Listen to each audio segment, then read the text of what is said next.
Magandang hapon, mga kapatid sa kasaysayan. Ako po si Catherine K. Oliveros, Historic Sites Development Officer 2 ng Museo El Deposito.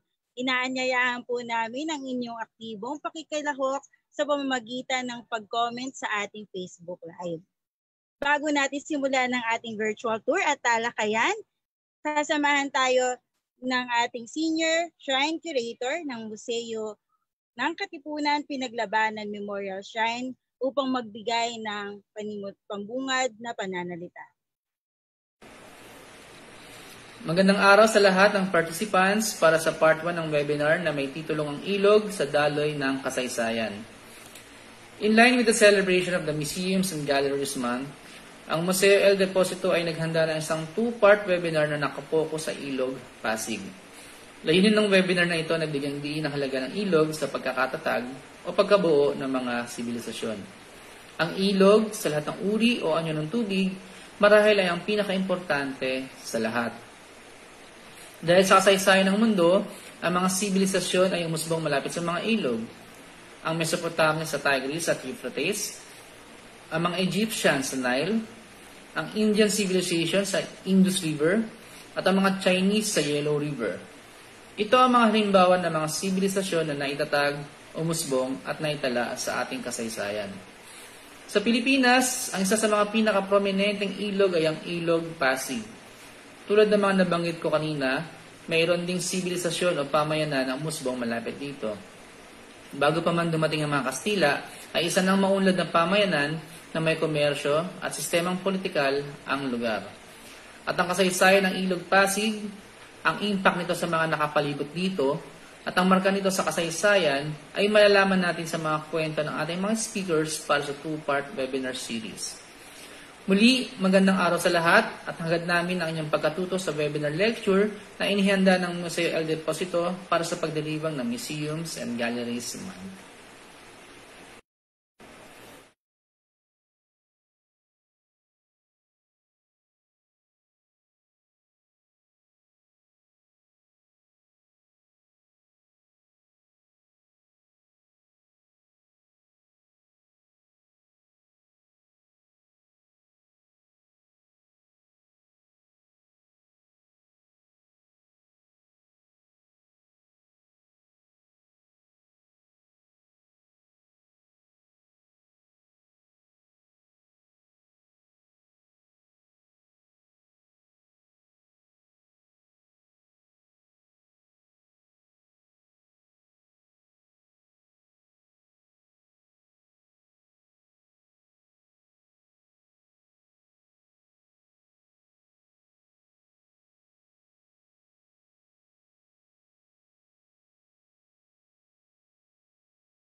Historical Atlas of the Republic 2016, the Philippines Electoral Almanac Revised and Expanded 2016, and the Heroism, Heritage, and Nationhood, essays from the Official Gazette 2016.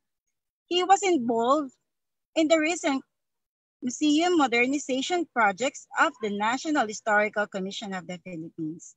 namely the Museo ni Ramon Magsaysay and Museo ni Jessie Robredo, and was part of the curatorial development team that opening new NHCP museums such as the President.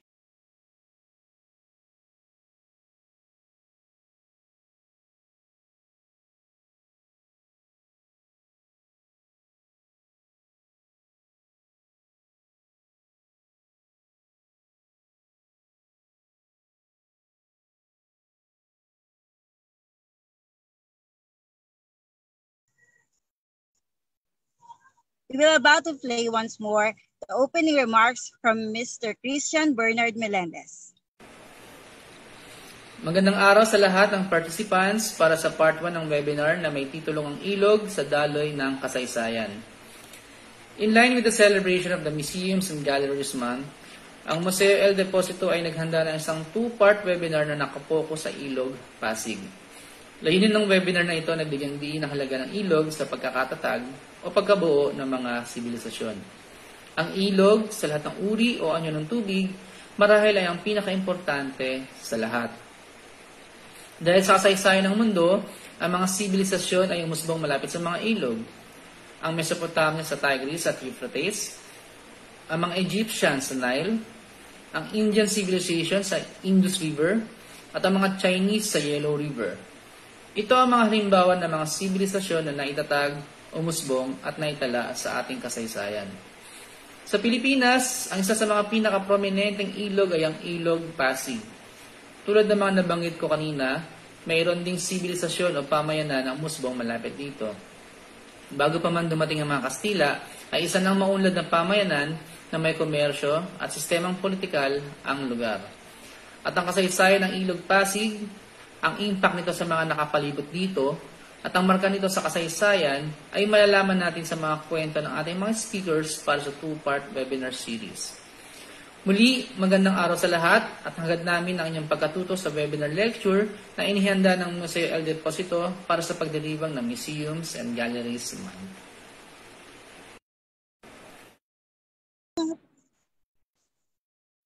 Our speaker for this afternoon is a museum researcher of the Historic Sites and Education Division of the National Historical Commission of the Philippines since 2016. He has been serving in government for almost a decade, having worked as an evaluator of grantee projects from the National Commission for Culture of the Arts from 2011 to 2013, and as history researcher of the Official Gazette of the Republic of the Philippines from 2013 to 2016. He was also part of the editorial team that published the official calendar of the Republic year 2015, the Historical Atlas of the Republic year 2016, the Philippine Electoral Almanac revised and expanded year 2016, and the Heroism, Heritage, and Nationhood essays from the Official Gazette 2016. He was involved in the recent museum modernization project in the NHCP, namely the Museo ni Ramon Magsaysay and the Museo ni Jessie Robredo, and was part of the curatorial development team of the newly opened museum, the NHCP museums such as Presidential Car Museum in Quezon City, the Philippine Economic History in Iloilo, and the Museo El Deposito in San Juan City. He also does active history writing on social media in his blog and Twitter, Indo Historian.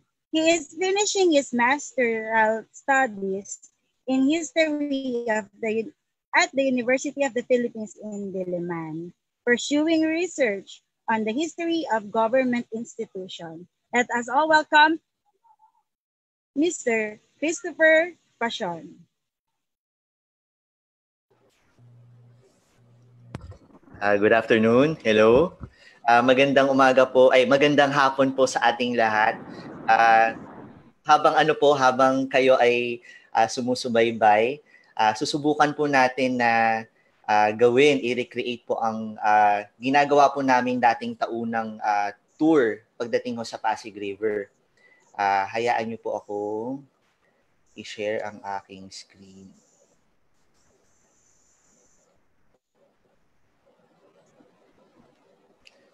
Nadidinig ho ba ako? Kita ho ba? Oo. Ayan.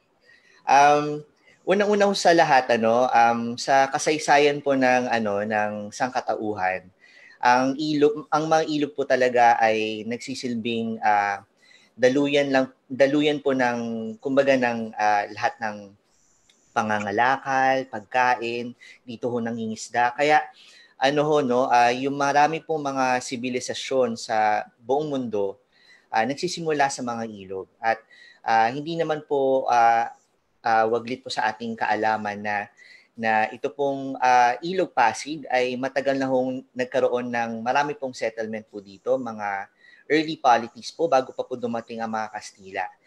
Kaya naman po sana ho kasi ang Ilog Pasig ho ngayon ay on the way to recovery, no? Matagal na pong panahon na marami po itong basurahan, talagang struggle po ito sa bawat administrasyon na panatilihin po ang kalinisan ng ilog. Pero naniniwala po kasi tayo na ang ilog ay kasi kung makikita po natin ang ilog sa mga syudad, ito rin po ay nagsisilbing artery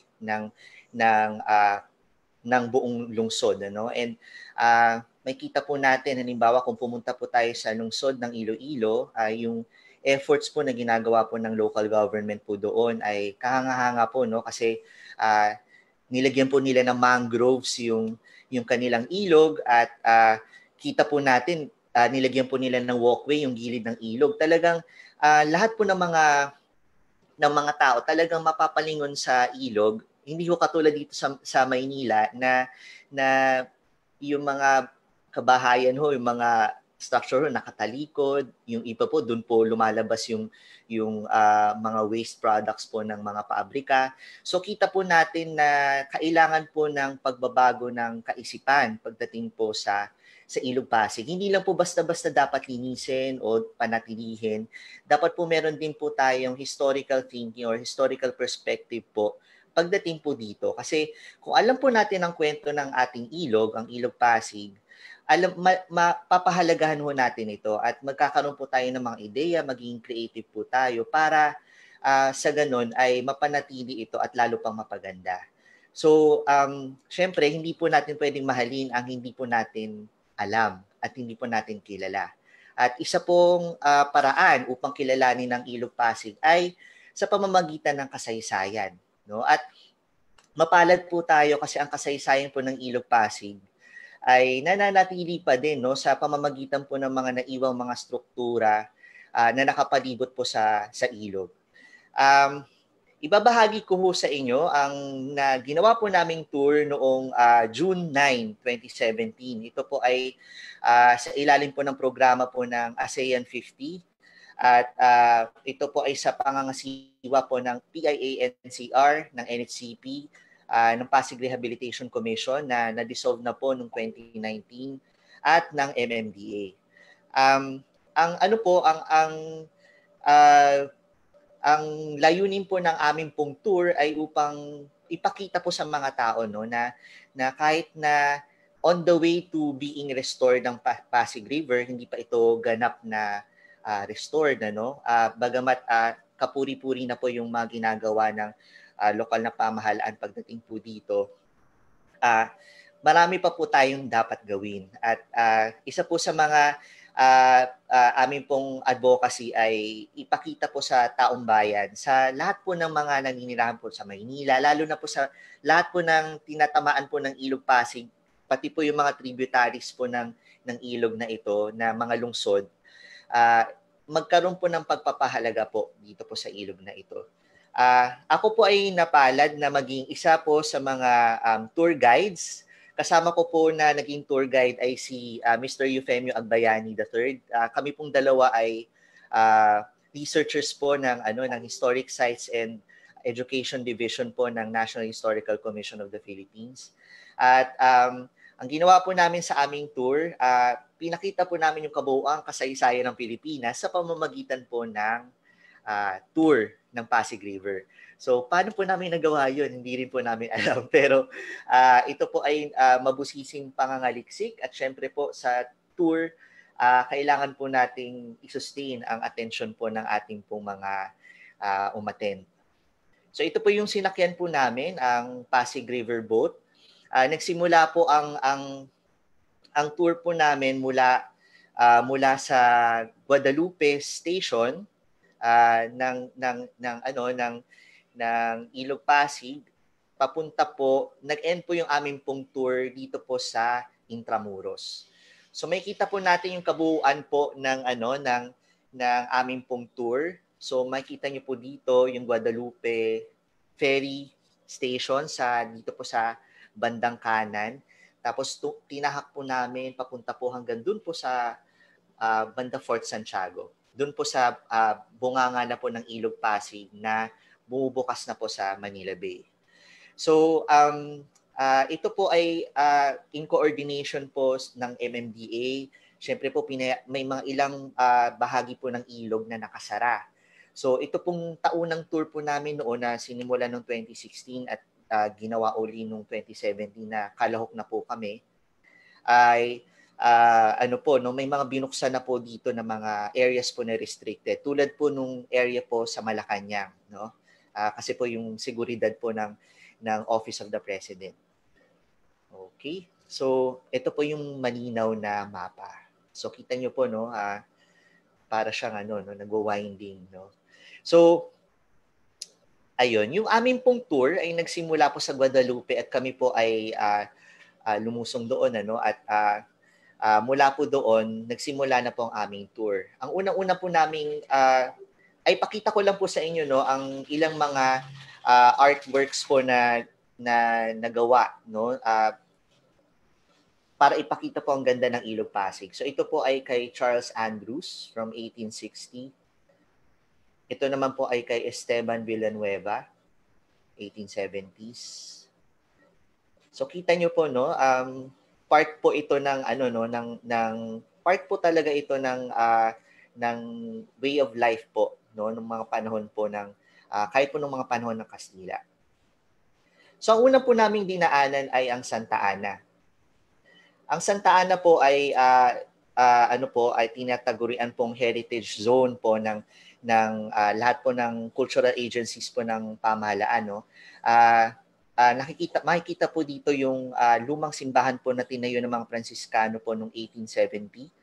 At kakaiba po itong site na ito dahil noong 1966 po ay ang isang team po ng National Museum of the Philippines ay nag-excavate po dito po sa area po ng simbahan at nakakita po sila dito ng mga artifacts po na dates back to the 10th century. So ito po ay nagpapakita ng ebidensya po na una sa lahat po ay may settlement na po, may polity na po na nandun po sa area po na tinatawag po nila na Namayan. So ito po, evidence suggests an organized and complex polity in Santa Ana. So kita po natin dito na kahit po nung pagdating po ng mga Kastila, talagang nagulat din po sila dahil tayo po ay lahat po ng ating mga ninuno noon ay nakasuot po ng magagarang damit, ng ginto. So ito po ay pinapakita po, no, illustrated po sa Boxer Codex na sinasabing ginawa po noong 1590. Tinahak po naman po namin ang susunod po ay ang Mabini Bridge, no? Ang Mabini Bridge po ay syempre po ay pinangalan po kay Apolinario Mabini. Si Apolinario Mabini po ay kilalang una po nating punong ministro nung unang Republika ng Pilipinas. Si Apolinario Mabini noong panahon po ng Revolusyon ay siya po ang kinuha po ni Emilio Aguinaldo bilang tagapayo po niya. At dahil po sa kanyang training po sa law, no, siya po ang naging architect po ng bureaucracia ng kauna-unahang republika na binubuo ng mga Pilipino para sa Pilipino. So ayun ho. Ang bahay po, kung magtataka po kayo yung Mabini Bridge po na modern na makikita po natin ngayon, bakit po siya pinangalang Mabini Bridge? Dati ho kasi, si Apolinary Mabini ay nakatira doon. No? Actually, ang kubo po na kanya pong tinirahan noon nung simula nung 1888, nung siya ay pumasok, nag-enroll po sa UST sa Faculty of Law. At kita po dito na yung bahay po ay dati pong nasa north bank po ng Ilog Pasig. Doon po sa bandang paanan po ng ngayon ay Mabini Bridge, no? Dati po kasi wala pa pong Mabini Bridge at nandun po yung bahay. So yung bahay po na ito ay hindi po niya pagmamay-ari. Ito po ay pagmamay-ari po ng mag-asawang Castañeda. At ito po ay related po si Mabini doon by affinity dahil ang kanya pong nakababatang kapatid ay pinangasawa po ang anak po nila nung may-ari po ng bahay. Eventually po nung siya po ay nagtapos, may kwento po dito sa bahay po na ito, no, nung siya ay nagtapos ng faculty ng law, ayaw po niya mag-attend sa kanyang licensure graduation kasi nahihiya po siya dahil wala siyang robe, no? At nagulat na lang po ang mga kino-convince po siya ng kanyang mga kaibigan na sumama ka na, attend ka na, ganyan, kahit wala, okay lang. Pero nagulat po siya na meron po pala siyang natulungan sa kanya pong pagiging abogado na isa pong hindi po nagpakilalang isang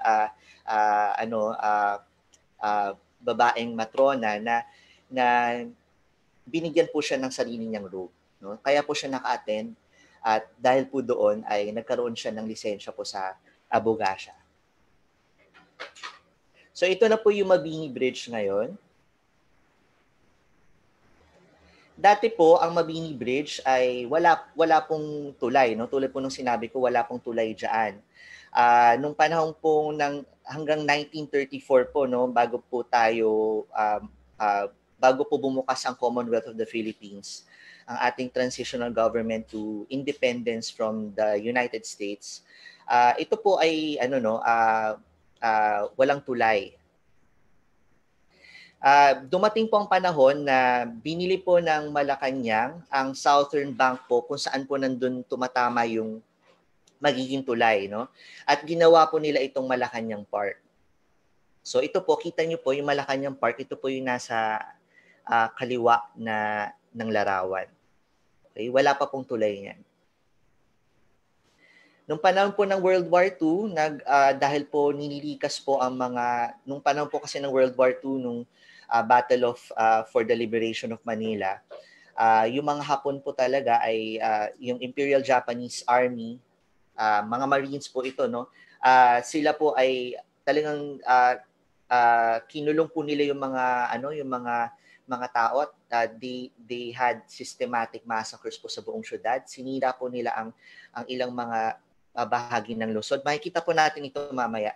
So, ang mga Amerikano po nung time ng Liberation of Manila, nag-construct po sila ng pontoon bridge. Kita nyo po, ito ay binubuo ng mga bangka, no? Tapos pinatungan lang ng kahoy at metal, no? Para po makalikas po ang mga residente po ng Maynila. Nung panahon po ng digmaan, hindi po masyadong natamaan ng Santa Ana. Kaya kita po natin yung heritage zone po na yun, kahit po yung simbahan hindi po nasira. So wala pong nasira, no? So itong Mabini Bridge, ito na po yung kumbaga yung pontoon bridge po na ito po yung naging simula na nagbigay ng ideya sa pamahalaan na maaaring baka dapat magkaroon na ng sariling permanent bridge dito.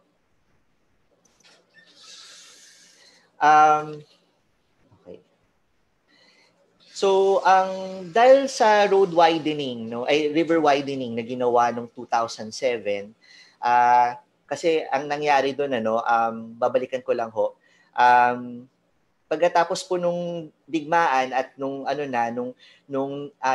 inilipat na yung Mabini House mula sa northern bank to the southern bank, so nasa teritoryo na po siya ng Malacanang Park, nagkaroon po uli ng initiative po ang MMDA noong 2007 na palawakin po yung ilog at matatamaan ho uli yung lokasyon po ng Mabini Shrine na nasa Malacanang Park. So nagdesisyon po ang mga ahensya po na ilipat ho uli ito sa pangatlong pagkakataon. At ang PUP main campus po ang unang-unang nag-volunteer noong 2007 at noong 2008 ho ay nailipat na po. So makikita nyo po ang isa po sa amin pong mga museum sa NHCP ang Apolinario Mabini Museum, PUP.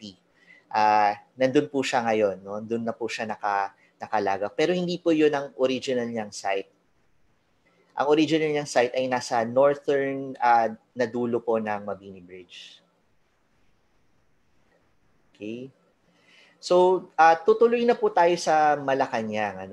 Itong pong Malacanang, ito po ay pinapakita ko po sa inyo yung ano po niya, no? Yung parang art ng mga main buildings sa Malacanang nakikita natin ngayon. So, kita po natin sa banda kanan ang pinakalumang bahagi po ng Malacanang ang tinatawag po natin Kalayaan Hall. At yung nasa gitna po na building, ito po yung kilala po natin sa ating pong 20 pesos nung tour po namin pinapakita po namin yung 20 pesos.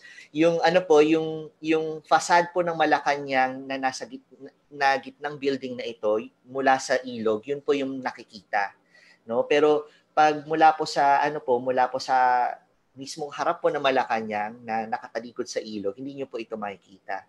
So ito po yung cross-section po ng ating Malacanang building. So, available po ito, by the way, sa Malacanang Palace official book na uploaded po ng nakaraang administrasyon po, PCD-SPO. Okay.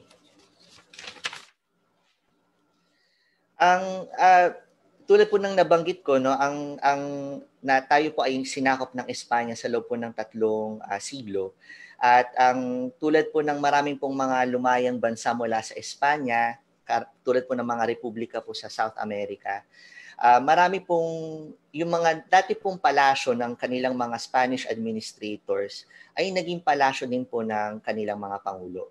Pero bago po nangyari ang lahat, dati po ang bahay po ng Governor General po ng Pilipinas, no, na nangangasiwa po. Siya po parang punong ehekutibo po nung panahon po ng Espanya, no, at nasa ilalim po ng Viceroy of Mexico.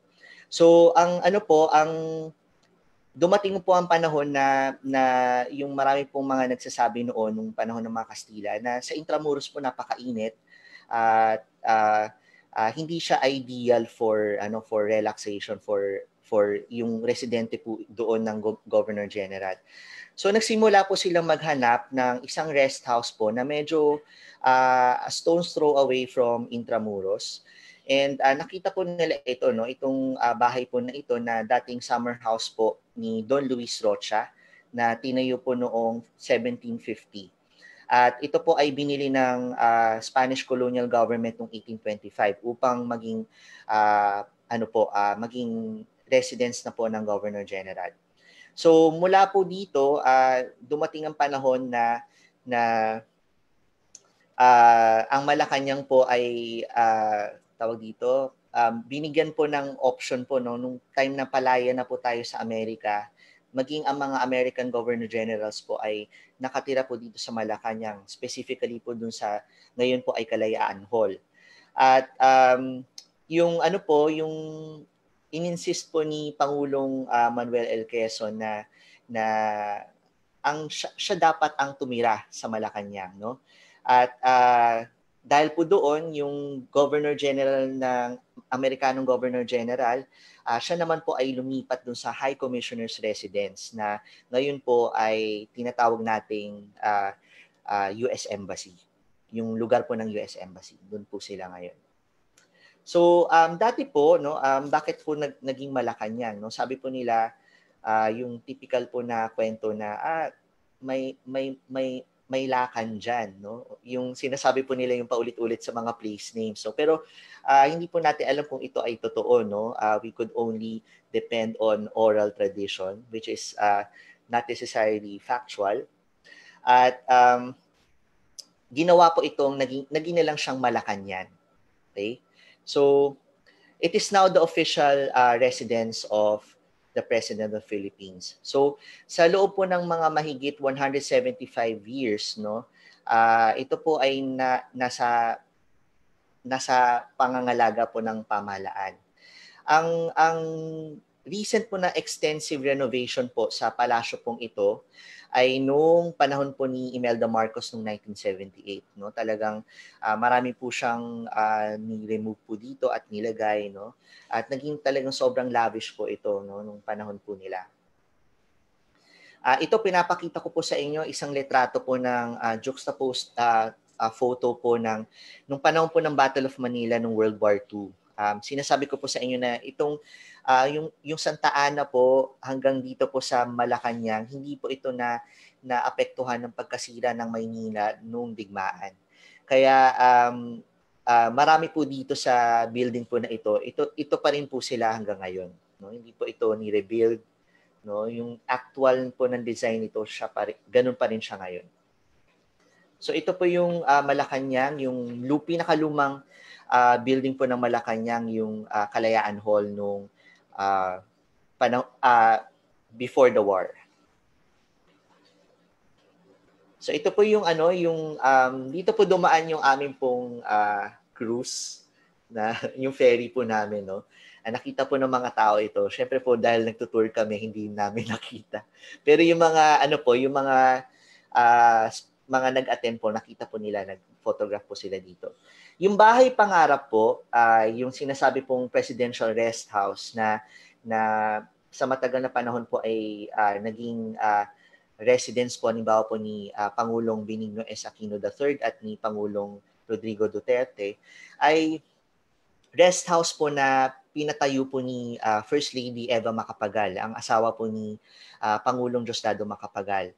So, pag ang usual po dyan, tumatawid, pag may official business po ang Pangulo, tatawid lang po siya by ferry mula po sa kabilang side ng ilog para po pumunta po dun sa main building ng Malacanang. Pero pagkatapos po, babalik na po siya dito sa kanyang rest house. Ayan. So, tutuloy na po tayo papunta sa Ayala Bridge. Ang Ayala Bridge po ay original po na po yan, no, na itinayo po yan na gamit ang kahoy.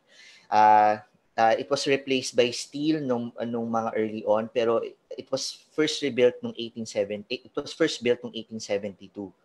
And ito po ay dahil po sa suporta at pagpondo po ni Don Jacobo Zobel de Ayala ng Ayala Corporation. Marami po nung panahon po kasi ng Kastila, no, yung mga Basque, no, ito po ay ethnic group po sa Espanya.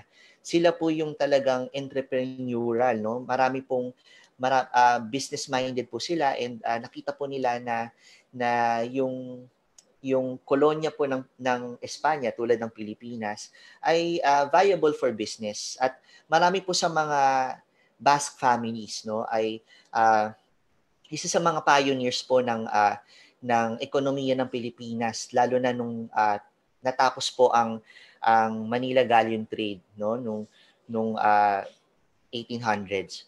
So makita po natin dito na isa po sila sa mga pioneer businessmen na talagang on the front line po sa pagtatayo po ng mga main infrastructure, lalo na po sa Maynila. So isa po ito, no, yung Ayala Bridge. So ito po yung Ayala Bridge noong mga panahon po ng Kastila, mga 1898.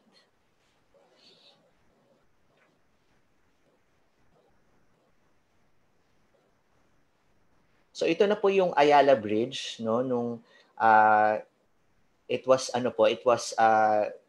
parang remodel po nung panahon po ng mga Amerikano. Ayan. So actually po nung panahon po ng digmaan, nung World War II, nung Battle for the Liberation of Manila, nung February 1945, lahat po ng mga uh, lahat ng mga tulay ng Pasig River mula po Ayala Bridge hanggang sa Jones Bridge sinira po ng mga Imperial Japanese Navy dahil po para po pigilan no yung pagsalakay ng mga Amerikano sa kanila dahil malapit na po kasi sila makubkob noon no at kumbaga parang dahil alam nilang matatalo na no ang ang ang ang puwersa nila no ay talagang burn the city to the ground. Yun po yung kanila pong ginawa. At isa po doon ay pagsira po ng maraming pong mga tulay. Ito po yung Quezon Bridge. Pupunta na po tayo sa Quezon Bridge. Dati po ang Quezon Bridge ay iba po ang itsura, no? Tinatawag po natin itong Puente Colgante. Tulad po nung nasabi ko kanina, yung mga Basque families po ay ano po sila, no? On the front lines of constructing infrastructure po nung panahon po ng mga Kastila. At ang Puente Colgante po ay isa po sa mga nanguna po dito ay ang Inchausti family. Sila po yung kung sa mga matatanda po sa atin yung eco brand no ng mga floor wax ganyan. So ang kanila pong sentro ng business po ay nasa Maynila at sa Iloilo. At isa po sa kanila pong proyekto, malaking proyekto ay ang Puente Colgante. Ang Puente Colgante po ay isa sa mga ito po ang unang suspension bridge sa Asia, no? Wala po makikita nito sa Hong Kong, sa ibang mga lupalo po at nauna po ito ito po 1852. And later on po dahil po naging dilapidated na siya, ito po nung panahon ng 1901 to 1902. Ang panahon pong ito po ay malapit bago pa lang po tayong naging nasa ilalim ng Amerika. So kita nyo po medyo dilapidated na siya. So ito po yung malapitang view ng Puente Colgante. So kahoy po siya. Medyo makitid din po yung yung kalsada. So tingnan niyo po ang Quezon Bridge po noong 1939. Ito po ay to replace po the old Puente Colgante Bridge and nagsimula po ito nung 1938 no and later on nabuksan po siya nung 1939. Ito po ay pinangalan po syempre po nung panahon pong ito ay pangulo ng Pilipinas na si Pangulong Manuel L. Quezon.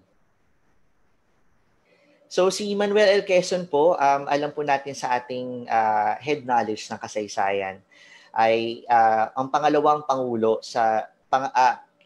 pangulo sa roster ng official roster po ng Pangulo ng Pilipinas. Siya po ay instrumental po sa pagpapasa po ng Tidings McDuffie Law na siyang nagbibigay ng 10-year transitional government, yung Commonwealth Government of the Philippines, to independence, Philippine independence from the United States. So, nagsimula po itong 10 years na ito mula 1935 to 1946. So, ang nangyari po dito nagkaroon po ng adjustment po sa ekonomiya kasi marami pong factors ito no at si Pangulong Quezon po kasi nagsimula po siya as bilang po isang tinyente po sa Philippine-American War no kinakalaban po niya mga Amerikano noon at siya po ay inatasan na sumuko sa mga Amerikano upang alamin kung talaga bang na-capture na no si Pangulong Emilio Aguinaldo. At siya po mismo pumunta po siya ng Malacanang at nakita po niya si Pangulong Emilio Aguinaldo under house arrest po ng mga Amerikano at doon niya po nakita na oo nga totoo ngang na capture na siya. At nagdesisyon siya na sumuko ng tuluyan at ilaban ang kasarinlan ng Pilipinas hindi sa pamamagitan ng ng armed revolution or by means of arms, pero sa pamamagitan ng sa politika. So kita po natin, umakyat po siya sa rango, naging gobernador po siya ng Tayabas, ngayon po ay Quezon Province. Siyempre po, nung panahon pong ito ay komplikado po ang politika sa Amerika. No? Naglalaban po yung dalawang partidong Republican at saka Democrat. No? Ang Republican po ayaw pong i-let go ang Pilipinas. Ang Democrat po gusto po nilang palayain ng Pilipinas, bigyan ng kasarilan ng Pilipinas. So, may tug of war na nangyayari, no? At habang pinupush po ng mga Filipino leaders po sa loob ng American colonial government ang independence, inilalaban po nila yung kampanya ng Philippine Independence sa Kongreso ng Amerika. At noong 1934, sila po ay nagtagumpay dahil nung pinasa po ang Tidings-McDuffie Law, doon po nagkaroon ng aktual na date, no? Aktual na batas para ipatupad ang kalayaan ng Pilipinas mula sa Amerika. Itong 10 years po na ito ay naputol, dahil kung sinasabi ko po sa inyo, 1935 to 1946. No? Pero noong 1941 po ay sinalakay po tayo ng mga Hapones. At dahil po dito, lahat po ng preparation po natin noon to independence ay nasira. No? At hindi po nakita ni Pangulong Quezon ang tuluyang kalayaan ng Pilipinas dahil siya po ay namatay sa Saranac Lake under exile sa New York, sa Amerika noong 1944. So, ayun ho. So, tutuloy naman po tayo sa MacArthur Bridge, yung katabi pong tulay ng Quezon Bridge. Bago po tinayo yung MacArthur Bridge, ito po ay dating Santa Cruz Bridge. No? Ito ay tinayo noong mga 1890s, pero habang nagsusimula na po yung construction ay sumiklab na po ang revolusyon, no, mula sa Espanya. At nung tayo po ay napasakamay na ng Amerika, saka lang po ito natuloy at natapos noong 1902. Tulad po nung sinabi ko kanina, nung digmaan po ng World War II, sa pagtatapos po ng Japanese occupation ng Pilipinas, sinira po ng mga Hapones ang lahat ng mga tulay. So kita niyo po dito, no, kita niyo po doon sa malayo yung Santa Cruz Bridge, yung Ayala Bridge. Wala pa po yung Mabini Bridge niyan. No? So ito po ay ang petsa po ng litratong ito ay February 1945 kasi isang buong buwan po iyon, no, na tinangkang palayain ng mga gerilya at ng mga Amerikano ang Maynila mula sa Hapones, no? At ito po ang kauna-unahang urban warfare na naranasan po ng mga Amerikano dahil hindi po nila kaagad-agad, no, mapalaya ang syudad dahil lahat po ng mga kalaban ho noon nagtatago sa mga bahay-bahay, no? So kailangan po talagang paano ba lumabas? So marami po silang sinirang mga gusali, no, na talagang nakakapanghinayang dahil marami po dito ay hindi na natin ma-recover hanggang ngayon. So ito pinapakita ko po sa inyo yung ito po ay reproduce po mga 1950s ni Rodolfo E. Ragodon, isang artist po ng Sunday Times. Pinapakita po dito yung more or less an artistic rendition po ng destruction po ng Maynila. So kita niyo po dito yung Luneta, kita niyo po sa malayo yung Ayala Bridge, Quezon Bridge, Santa Cruz Bridge, sira. Yung Nagtahan Bridge, yan po ay pontoon, no? Pontoon Bridge po yan. So, marami po talagang karumal-dumal po na nangyari dito, no? Lalo na po sa Ermita area at sa Intramuros, no? Marami pong mga massacres na nangyari. I will no longer elaborate siguro. So ito po ay litrato na kinuha po mula po sa Quezon Bridge at natatanaw po yung Santa Cruz Bridge. Kita niyo po yung Santa Cruz Bridge sa malayo. Nasira po siya, no? Another view of the Santa Cruz Bridge. Ayan po, kita niyo po katabi po niya yung Manila Post Office. Ayan.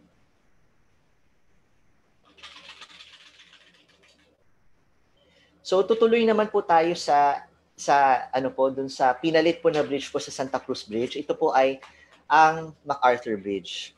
Ang MacArthur Bridge po ay tinayo noong 1952 lamang, no? At ito ay bilang to replace yung actually wala ho akong nakitang photo, no? Pero may parang rehash na bridge po dito bago po ito pinalitan at nilagyan po ng permanent na MacArthur Bridge ulit. So ito po ay pinangalan po kay General Douglas MacArthur. Si MacArthur po, no, isa po ito sa kakaiba po sa ating kasaysayan dahil meron tayong mga gray area sa kasaysayan, may mga nuances tayo. Halimbawa po, no, si Douglas MacArthur ay anak po ni General Arthur MacArthur, isa po sa mga general na Amerikano na kinalaban po ng mga Filipino generals during the Philippine-American War, no? At siya po ay nag-graduate sa West Point at syempre po ay umangat po siya sa ranggo at talagang may special connection siya sa Pilipinas dahil dito rin po namalagi ang kanyang ama, no? Si Arthur MacArthur. So eventually po, no, si General MacArthur ay malapit nang mag-retire, no, ng mga late 1930s. At dahil dito, no, isa sa mga iniisip noon ni Pangulong Manuel Quezon nung siya ay umupo bilang pangulo noong 1935 ay ang banta ng pananakop ng Hapones, no, kasi ang Empire of Japan noon ay lumalawak na, no, mula Korea, sinasalakay na nila yung Manchuria sa China, and finally, no, nakuha na nila ang Taiwan, ang Formosa. So napakalapit na ang Taiwan ay Maluyan Island sa banda Batanes. So yung banta, no, ng pananakop ng Hapon ay napakatotoo kay Pangulong Quezon na yung Commonwealth Act number 1, yung unang-unang legislation na kanyang ipinasa at pinirmahan ay yung National Defense Act, no? Ito ay para i-secure ang seguridad ng independence ng Pilipinas. Bagamat makukuha na natin ang kalayaan natin mula sa Amerika ng 1946, kita po ni Pangulong Quezon na ito ay nanganganib, no, dahil sa nagbabantang maaring pagsakop ng Hapones, no. At dahil dito kanyang tinap itong si General Arthur MacArthur at sa kauna-unahang pagkakataon, wala pa pong AFP noon, walang Armed Forces of the Philippines. Ang meron pa lang po tayo noon ay Philippine Army. So, siya po ay binigyan, si Pangulong Quezon po, binigyan niya si General MacArthur po ng title na Field Marshal of the Philippine Army. At nakakatuwa pong isipin, dahil itong si MacArthur, no, hindi naman kasi siya mataas ang rango, no. I mean, isa siya sa mga general, commanding generals ng Chief of Staff ng Amerika. Pero yung Field Marshal rank kasi, no, walang ganun sa US Army rank, no. Ang meron lang ganun ay ang British Army, no. At yung mga ilang pang mga colonial armies, at very special sa kanya itong position na ito. Kaya kita nyo kahit sa kanyang sombrero dito sa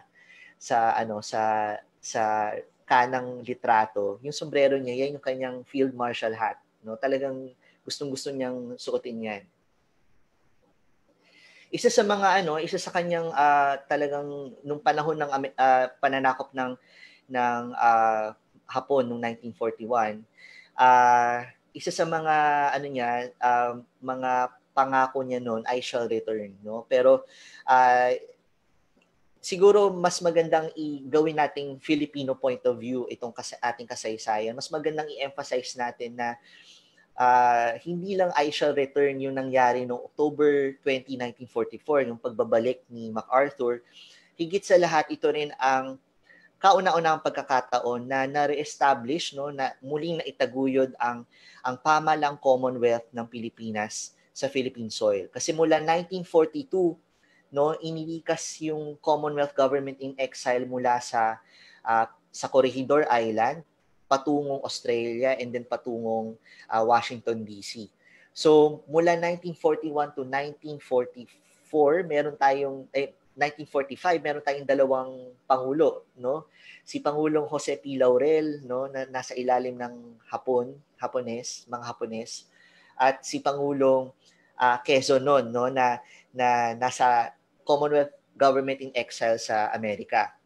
Sa kasamaang palad, no, namatay siya noong 1944, yung sinabi ko sa inyo noong Agosto 1944, at hindi niya na nakita muli ang kalayaan ng Pilipinas. Ngunit siguro mga months later lang, October 20, 1944, no, they took that risk na bumalik sa Pilipinas dahil kita po nila, no, na ang sobrang stretched too thin ang puwersa ng mga Hapones sa Pilipinas, no?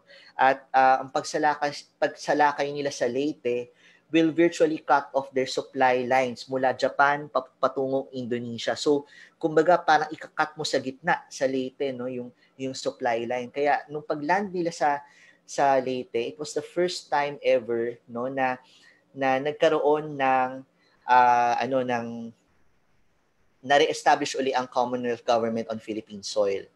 At ito rin ang kauna-unahang pagkakataon na nakita natin yung kahalagahan ng mga guerrilla, no, na mga Pilipino, na hindi maging successful itong operation na ito ng mga Amerikano, ng mga Allied Forces kung wala silang report, no, na natatanggap mula sa mga guerrilla tulad ni Colonel Ruperto Cangleon, no, ng Leyte. Ayun. So, mula Leyte, babalik tayo sa Ilog, no? Ilog Pasig. Pupunta naman tayo sa Manila Post Office, no?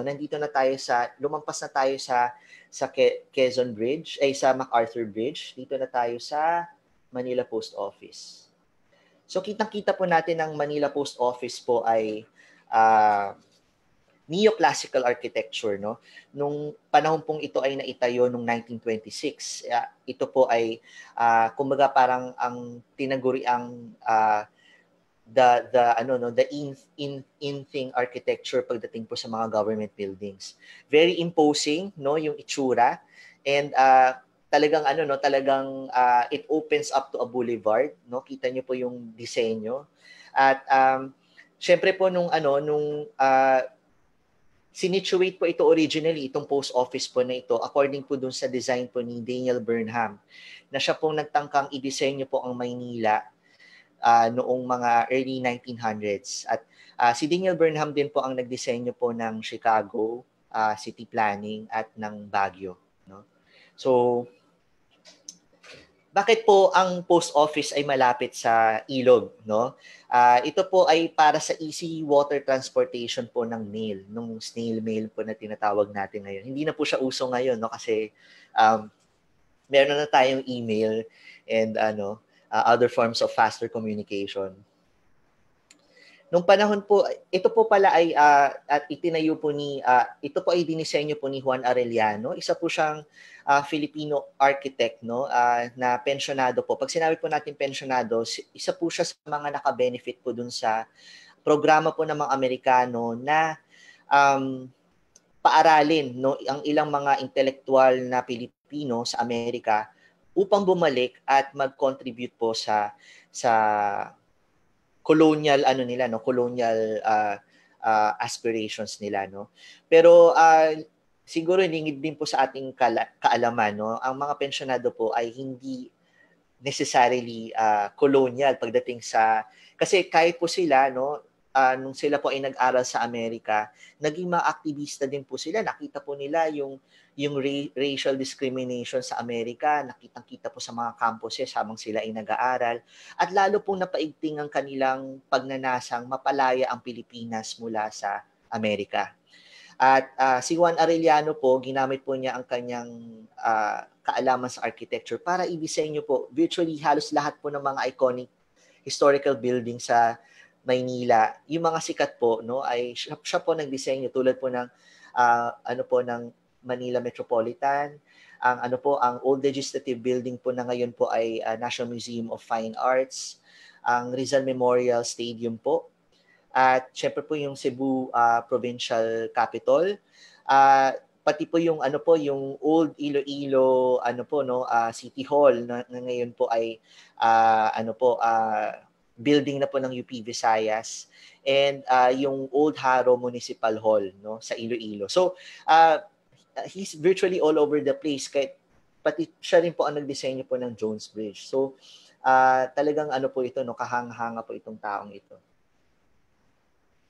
So ito po yung itsura ng ano ng Manila Post Office po nung after the war. Kita niyo po sa malayo yung Metropolitan Theater, and then ito pong ano talagang ano po no, limas syudad no.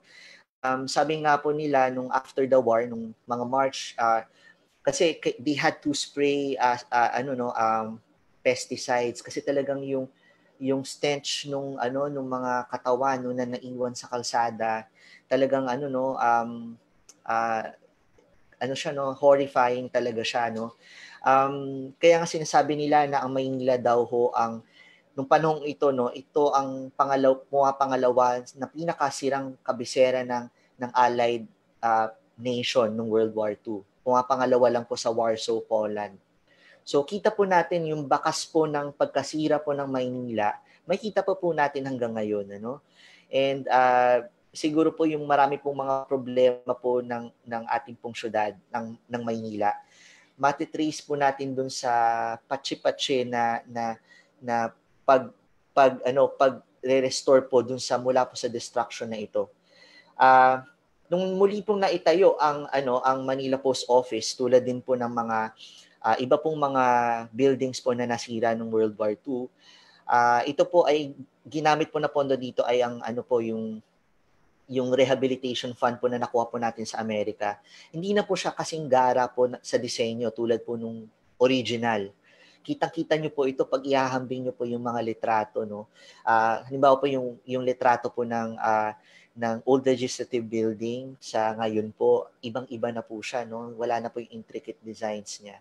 So kahit po yung pagbabagong pong yun, nagpapakita po ng ating kasaysayan. So tatahak na po tayo sa huling bahagi po ng ating tour. Ito na po ay ang Jones Bridge, no? Ang Jones Bridge po ay tinatawag noon na Puente de España or Bridge of Spain. Ito ay kumukonekta po sa Binondo at patungong Southern Manila. Ito po ay tinayo as early as 1630 at marami pong renovations dito no, at nasira uli ito noong 1914. At ito po ay tinayo muli, at yung design po na ito na nakita natin ngayon, ito po yung tinatawag na nating Jones Bridge na itinayo ng mga Amerikano at natapos noong 1921. So ito po yung sinasabi ko po isa sa mga dinisenyo po ni Juan Arellano. So Jones, bakit siya pinangalan kay Jones? No? William Atkinson Jones was the author ng Jones Law ng 1916. Actually, ang Jones Law ng 1916, kung maalala niyo po ang ating kasaysayan, tayo po ay sinakop ng Amerika noong beginning 1898 to 1899, no? At na-capture po nila si Pangulong Emilio Aguinaldo noong 1901, March 1901, at marami na pa pong mga remnant Filipino forces po na kanilang itinalo po noon, ano. They branded these Filipino forces as as bandits, as criminals, no. At kaya nga po kailangan may paglilinaw po sa mga nuances po ng ating kasaysayan. Bakit po pinangalanan itong Jones? Ang Jones Law po kasi ang batas na pinasa ng Kongreso ng Estados Unidos na sa kauna-unahang pagkakataon ay nangako na eventually magkakaroon tayo ng kalayaan. At ang Jones Law din po ang nagsimulang mag-layout po ng pundasyon po ng eleksyon no ng mga municipalities at mga governorship no across the archipelago no na ino-open na sa mga Pilipino. Ito ay unprecedented no kasi nung panahon ng mga Espanyol, ang karapatang bumoto ng ating mga opisyal ay wala sa atin. Kumbaga, ang meron lang tayong karapatang bumoto noon, siguro nasa level lang ng kabeza de barangay at ano no, yung level lang po na yun no na kailangan pa pong may ano pa po yun, may tug of war pa po kung kayo ay kung kayo ay may suporta ng kura paroko, kung kayo ay mayaman, no? So, itong karapatang mamili ng liderato, yung karapatang manghalal ng opisyal, ito ay ating ipinaglaban no talaga no at kita po natin na ginamit po ito ng mga Filipino leaders po ng mga liderato po natin noon na bagamat binitawan na nilang armas at ano sa pakikipaglaban laban sa Amerika, itinuloy nila ang laban sa politika at patuloy nilang sinulong ang ng Pilipinas hanggang natupad yung law and then later on yung Tidings-McDuffie law. So, yun ang sa kadahilan kung bakit pinangalan itong Jones Bridge. Again, neoclassical architecture siya. At kung makikita nyo po sa litrato, kita nyo po yung mga intricate mga sculpture sa gitna no. Unfortunately po yung ating Jones Bridge ngayon wala po niyan ano. Ito po yung dating niyang itsura noon. Again, this was destroyed po noong 1945, no? Kita niyo po dito, sirang-sira po siya. Ito po ay isa sa mga binomba po ng mga Hapones para pigilan po ang pag-advance po ng mga Amerikano sa Maynila. Siyempre po ito na po ang Jones Bridge ngayon. Ayan. So bilang pagtatapos siguro po basically po we tried po to show you the entire wealth and breadth of Philippine history po sa pamamagitan po ng pag-tour po sa Ilog Pasig.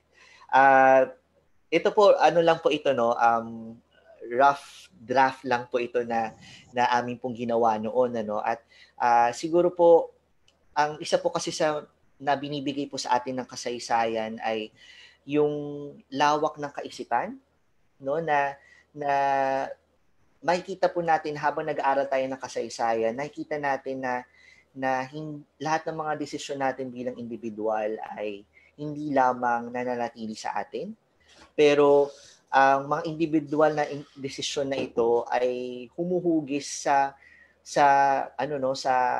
hinaharap no at magiging kasaysayan din ng mga susunod na henerasyon. So ang kasaysayan po ng Ilog Pasig basically po ay sumasalamin din po sa kung sino tayo bilang mamamayan no ng Maynila, mamamayan ng Metro Manila o mamamayan ng Pilipinas no.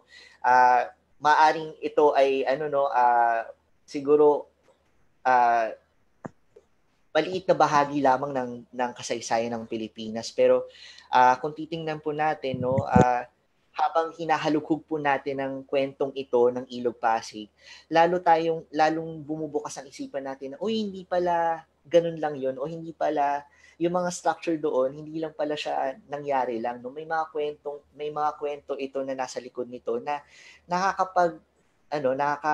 nakakalalim ng kaisipan at nakakatayog ng mga pangarapin. Kaya itong aming tour na isinagawa noon, pangarap lamang na nawa ay ipagpatuloy kung sino man ang magpapatuloy kasi na-dissolve na ang Pasig Rehabilitation Commission no.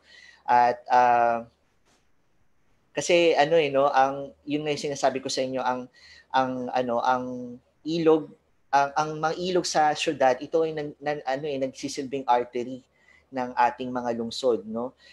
Maliban sa mga parke no na sobrang malimit lang natin makita ngayon, wala tayong mga parks, ang ating mga kalsada, mga lansangan sobrang kumbaga sa mga commuters, sa mga sidewalkers talagang hirap dadaan ka ng EDSA, hindi talaga friendly sa walkers, yung sa mga naglalakad yung lansangan.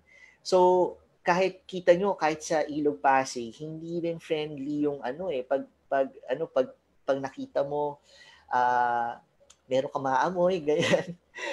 Meron kang ano, no? Pero kung kaya naman ng ibang bansa, no, na i-restore ang ibang ano, ang kanilang mga nasirang ilog, at kung kayang i-showcase ng ibang mga kabisera ang kanilang mga ilog, kung kaya ng Iloilo City, no, ang restoration ng kanilang ilog, bakit hindi kaya ng Maynila, no? At ng Metro Manila, kasi ang Ilog Pasig ay tumatahak hindi lamang sa Maynila, kundi sa mga tributaries nito sa buong Metro Manila. So, nawa ay meron kayong nakuha, no? Its value, yung value ng Ilog Pasig, no? Its value is immense. And the secret of the invigoration of the Philippine capital lies in the Pasig River. No, may the pristine waters of its past make us love it once again. Thank you very much for listening, and I will now be open to your questions.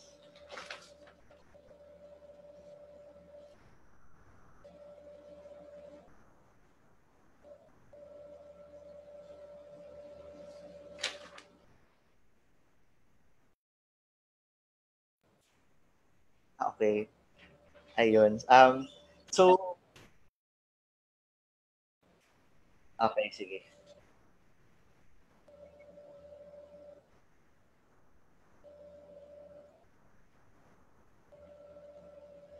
Oo, nakikita ko. Yes.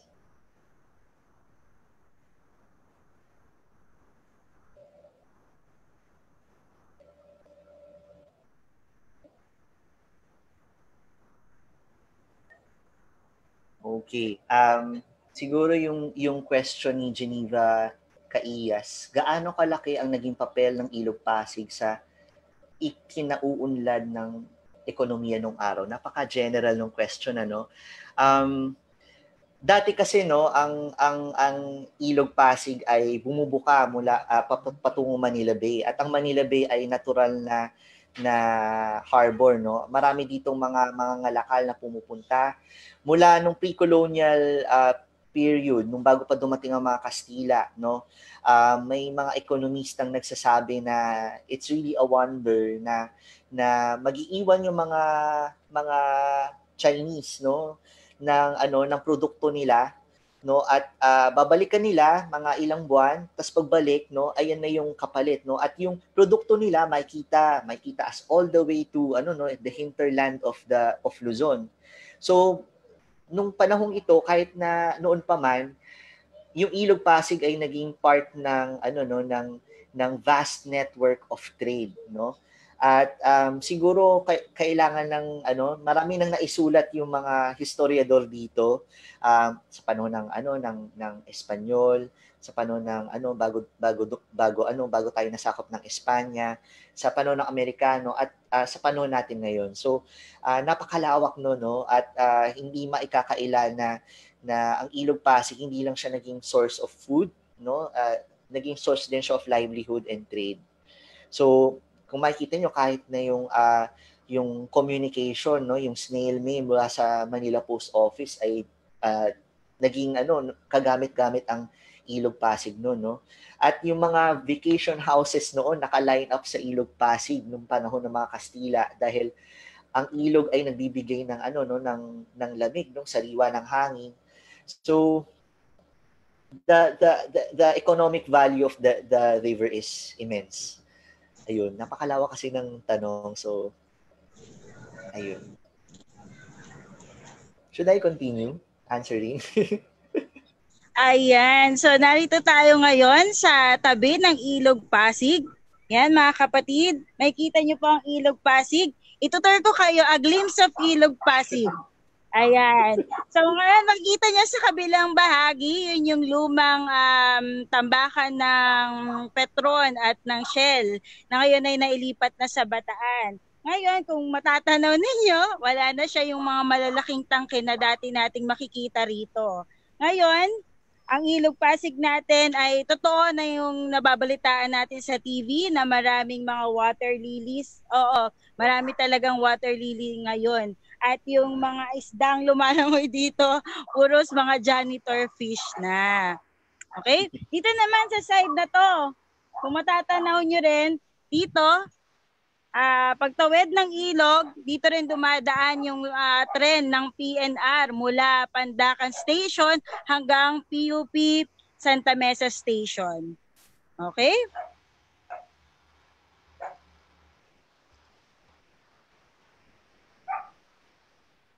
Para sa ilang pang mga katanungan, narito.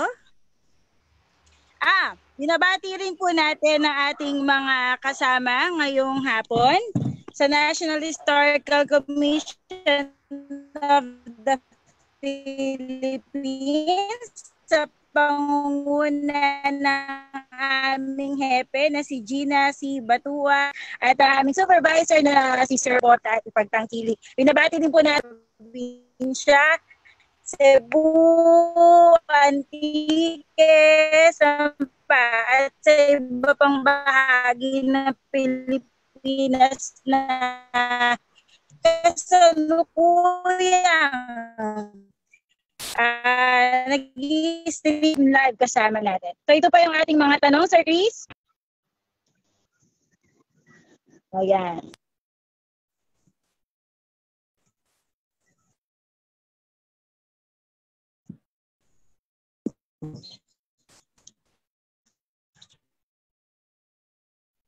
Mula sa kay Christopher Baran Robinar. Sir Chris, ito po bang Ilog Pasig ang dinadaanan ni Jose Rizal papuntang Laguna?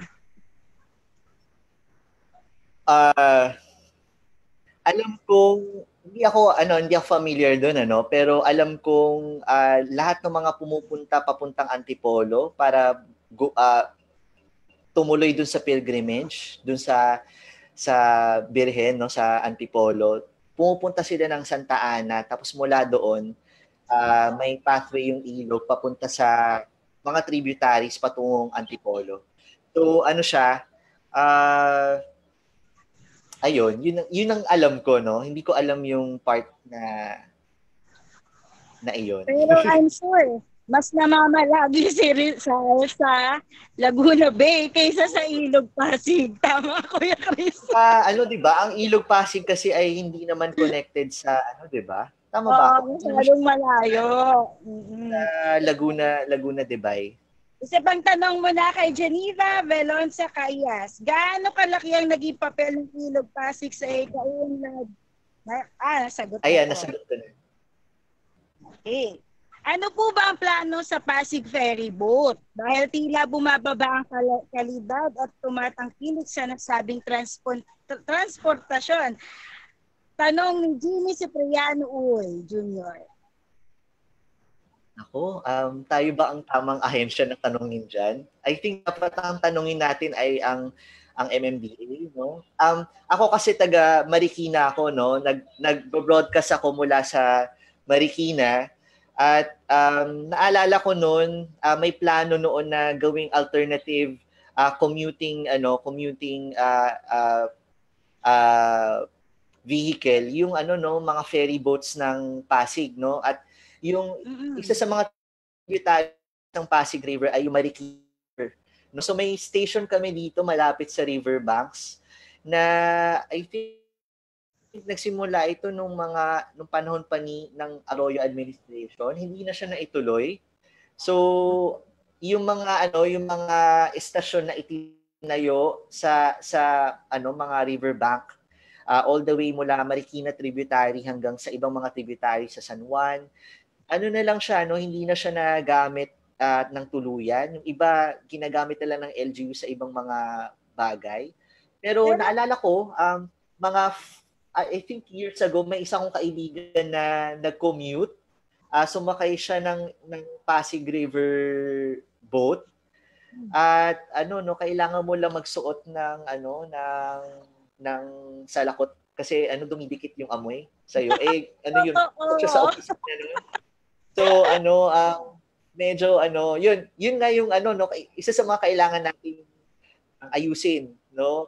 Yung potential niya as an alternative commuting option is still there, no? At sayang naman kung hindi natin ito i-utilize. Kasi ang buong Pasig River talagang all over Metro Manila yan. Yung mga tributaries niyan, parang lang yan, parang talaga siyang artery ng buong ng buong Kamaynilaan. So ayun.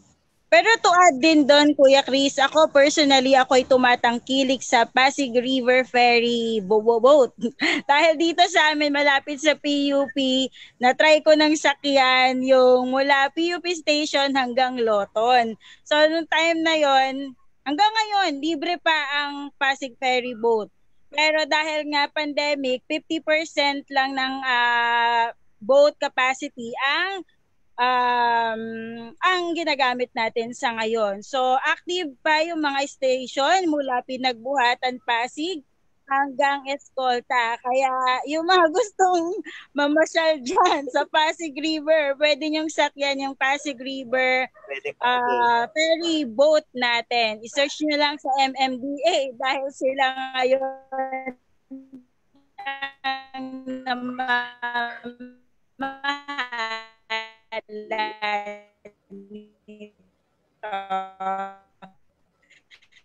So, para sa iba pang mga katanungan ay susubukan namin itong sagutin sa inyo via email or through Facebook. Chris, any final word? Okay. Ayun, sana po ay sa mga ating pong mga taga-subaybay, sana po ay may natutunan kayo sa amin pong munting effort po na ibahagi sa inyo ang kasaysayan ng Pilipinas sa pamamagitan ng isang tour sa Ilog Pasig. At maraming salamat po sa opportunity sa Museo El Deposito po at sa aking pong opisina sa NHCP. Maraming salamat po sa opportunity po na pagbabahagi po ng passion po sa kasaysayan. Maraming salamat po. Maraming salamat, Sir Chris, at sa ating mga tagapanood ngayong hapon. At sa susunod na part 2, ang part 2 po ng ating Ilog Pasig sa Daloy ng Kasaysayan po ay sa October 30. Ang tatalakayin naman po natin ay ang komersyo at politika sa tabing ilog noong ika-19 na siglo. Ang ating speaker naman po ay si Mr. Jefferson Mendez. Para naman po sa iba pang mga programa ng Museo El Deposito para sa Museums and Galleries Month, narito po sa ating slide.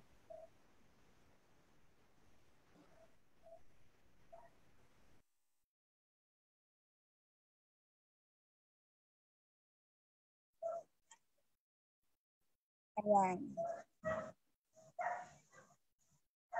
So ating mga future exhibit ay yung what we found underneath. So ipipicture po natin sa online exhibit ang ilan sa mga artifact na nahukay ng UP Archaeological Studies Program 2016 sa ilalim ng Museo sa ilalim ng El Deposito mismo. So makikita nyo, ano nga ba, nakakala mo dating mga basura lang pero may something valuable pala sa ating history. At meron din tayong virtual tour. Bukas, nito rin, Ilog Pasig din. Abangan nyo po yan. At and then, sa October 30.